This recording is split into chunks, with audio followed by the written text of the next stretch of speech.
皆さんごきげんよう、上川薫です。今回取り上げる話題はウクライナ情勢。冬に突入するこの段階においては、ロシア、ウクライナ双方による攻撃が激化しています。ただし、ここで一つ忘れてはならないのが、ロシアによるウクライナに対する攻撃は何も今始まった話ではなく、2022年当時からずっと行われてきました。発電所や変電所に対する攻撃を行って、ウクライナの人たちを冬の寒さで苦しめようとしたのです。それは毎年繰り返される攻撃で、そして今年もまたロシアがそのような攻撃を行っています。ただし、いつもと違うのは、そのようなロシア側からの攻撃だけではなく、ウクライナがロシア本国に対する攻撃も今は行うようになっていることです。一方的に殴られ続ける状態から、今はお互いにやり合う状態へと状況は変わってきています。今回はそうした両軍の攻撃について取り上げていきましょう。まず最初に取り上げるニュースはこちら。ウクライナ軍による遠距離攻撃のニュース。ウクライナのドローンがロシア奥地、ロステック爆薬工場と主要石油拠点を攻撃。前線後方 1200km。この攻撃はモルドビアとダゲスタンの軍需産業及び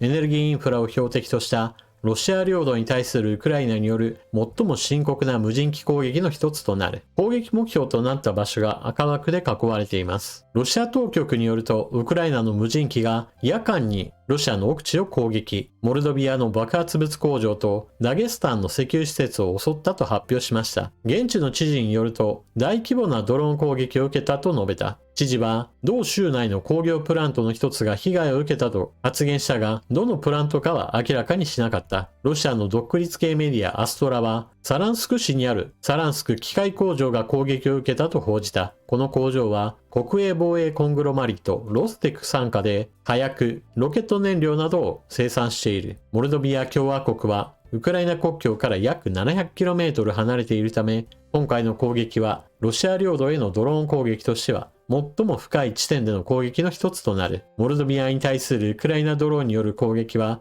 2024年4月が初めてだとされている。関連の映像としてインターネット上に出回っている動画がこちら。現地の住民がウクライナ軍ドローンが来たことを撮影し、ちょうど落下したところで悲鳴を上げています。そしてもう一つはこちら、攻撃が成功した映像。石油プラントに対する攻撃を行い、上流棟に直撃したのではないかと見られています。施設の中枢部分であれば、施設全体に対する損害率が低くても、生産活動そのものは大きな支障をきたすこととなります。また、それ以外にも、ウクライナ軍がストームシャドウミサイルでブリャンスク化学工場を攻撃したと報道されています。ウクライナ参謀本部は、制裁対象の工場を侵略国の軍産複合体の主要施設と呼び、火薬、爆薬、ロケット燃料を生産していると述べた。ウクライナ軍はフランスとイギリスの共同開発による空中発射型ミサイルストームシャドウを使った大規模攻撃でロシア南部ブリャンスク州の化学工場を標的にしたと発表した。一方、ロシア国防省はブリャンスク州上空でドローン約57機を撃墜したと主張。しかし、同州知事はウクライナのドローンとミサイルの攻撃が続いていると投稿していた。ブリャンスク化学工場の被害については現状はまだ把握されていません。しかし、重要なのはこのような一箇所だけではなく、非常に多くの地点に対する攻撃が実施され、ロシアの防空網を突き抜けて攻撃が成功している箇所が存在していることです。これに対してロシア側もウクライナに対する攻撃を行っています。ただし、その中身の違いといったものを押さえておくべきでしょう。ロシアがウクライナの発電所や石油施設を大規模攻撃。首都キーウとその周辺地域で民間人死亡。ロシアはウクライナのエネルギーインフラに対し、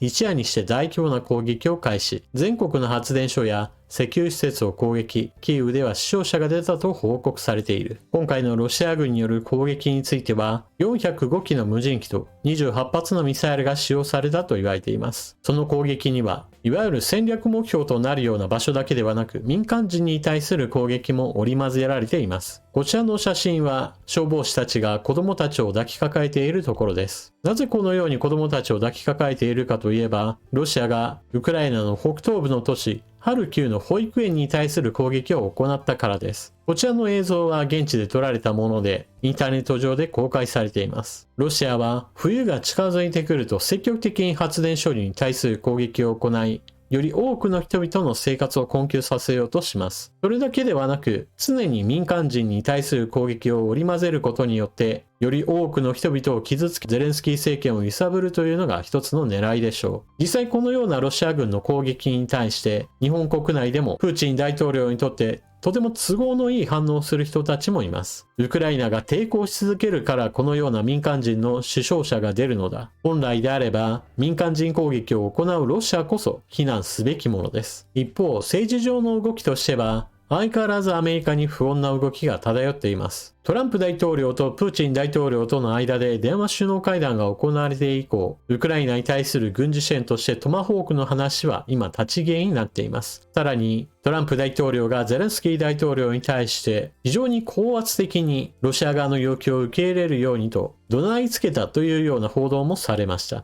ただしこの件に関してトランプ大統領はそのような報道はデマだと否定しています。一方でトランプ大統領にロシア側の主張を伝えている人物ではないかと言われているのがアメリカ側のウィトコフ特使です。ホワイトハウスでウクライナ・アメリカ首脳会談の際に同席したアメリカのウィトコフ大統領特使はウクライナ東部ドネツク州をロシアに引き渡すようウクライナに圧力をかけたというワシントンポストが報じた。記事によるとトランプの特使であるウィトコフ氏はウクライナ代表団に対しドネツク州の引き渡しについて圧力をかけた。その際、ドネツク州がロシア語話者が多い地域であると指摘した。これはロシア側の主張に基づく考えを持っていることを示す一例だと言えます。トランプ大統領もこうしたウィトコフ特使の影響を受けているのではないかと疑われているわけです。実際そのような可能性は十分あります。なお、ロイター通信によると、ロシアがウクライナとの和平に応じる条件を記した非公式文書をアメリカに送付し、ウクライナ東部ドンバス地域の全面支配を改めて要求したと報じています。ロシアはまた、いかなる和平合意においても、ウクライナへの NATO 部隊配備を認めないとする従来の立場を表明しています。基本的にロシア側は自分たちの主張を何ら取り下げることなく、とにかく領土をよこせよこせという話をし続けていることになります。ただし、一旦領土を得たとしても、それで終戦というわけではありません。現在、プーチン大統領がドネツク州を求めている理由というのが、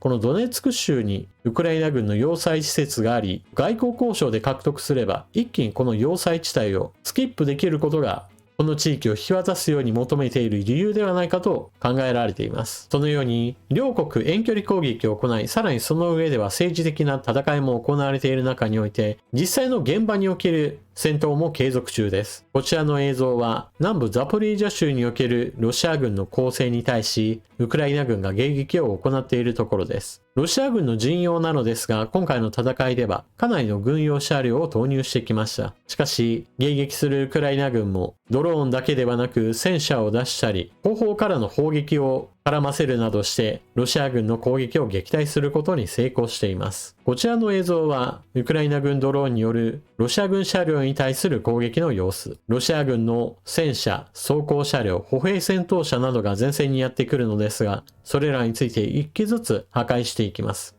そして前線でロシア兵が降ろされていくのですが、これらの兵士たちも軍用車両の支援を受けることができず、格好撃破されていくといった様子が映されています。兵士が亡くなる部分については紹介しません。ウクライナにおいては前線でも、そしてそれぞれの本国同士でも、そして政治上においても戦いはありとあらゆる段階で今も継続中です。さて次はウクライナ軍のドローンについてご紹介しておきましょう。こちらの写真は飛行機型ドローンのある一日の様子。兵士の前には搭載する爆発物とそれを運ぶための飛行機型のドローンが並んでいます。これらのドローンに爆発物をセットし、夜間に目標値に向けて飛び立っていくわけです。速度は遅く、決して高度な兵器ではありません。しかし、ロシアの広い領土そのものが防空体制を整えることを困難にしています。そのために飛行機型のドローンは現在でも攻撃を様々なところで成功させているわけです。そしてこちらはウクライナ軍の海上ドローンの紹介映像。現在ロシア黒海艦隊は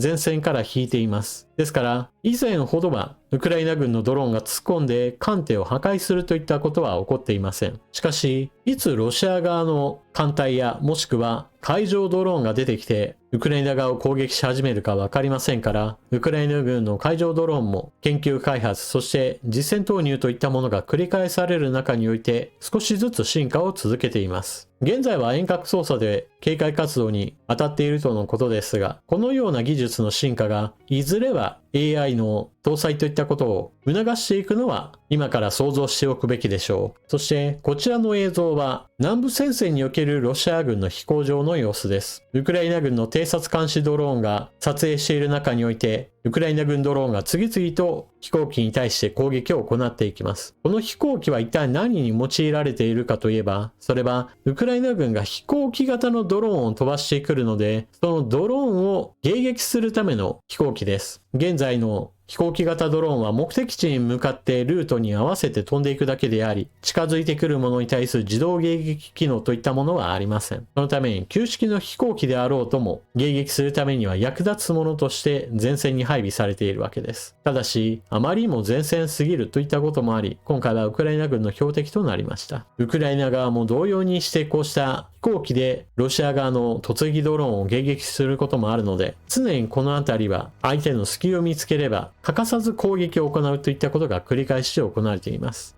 ロシアによるウクライナ攻撃を取り上げたので、ウクライナ大丈夫かなと心配する方もおられるでしょう。実際停電が発生し、それに伴って経済活動が止まったり、避難の長期化によって苦しむ人たちがいます。しかし、このような光景はこれまで繰り返し発生してきました。もちろん苦しい話というのは当然なのですが、同時にその度にウクライナの人たちはひたすら耐えて、そしてロシアによる攻撃に頑強に抵抗し続けているわけです。もしもこれらの耐えている人々というものがもうこんな戦争を報復すればいいじゃないかみたいな形で心が折れていれば、今のようにウクライナが戦い続けるといったことはできないでしょう。ずっと耐えてきたウクライナはそれによってロシア側の状況が変わってきていることをしっかりと理解しています。ロシア軍による攻勢は続くが、その攻勢を支えてきたソ連の遺産は失われつつあります。そして本格的な戦争が始まる前に積み立てられていたロシアの外貨収入の莫大なお金といったものは軍事予算として消費され続けて大きく目減りしています。そして多くの人たちが戦場に駆り立てられることによってロシア国内の民間経済といったものもかなり傷んでいます。さらに忘れてはならないのが、これまでは一方的に殴られ続けてウクライナが今年に関しては少なくともロシアの戦略資源に対する効果的な攻撃を継続的に行える戦力を保持するようになりました。しかも今後は自国産の巡航ミサイルや地対地ミサイルといったものも織り交ぜることによって破壊力が徐々に向上していきます。ロシアがウクライナを攻撃するからといって抵抗は無駄だと言い続ける人たちというのは、このような状況の変化といったものを無視し続けている人たちです。もちろん日々の戦闘によって多くの人たちが傷つき続けています。決して楽な話ではありませんし、ロシア側の犯罪についてもその全てが裁かれる予定といったものもありません。しかし、どんなに攻撃され続けても、ロシアによる侵略に決して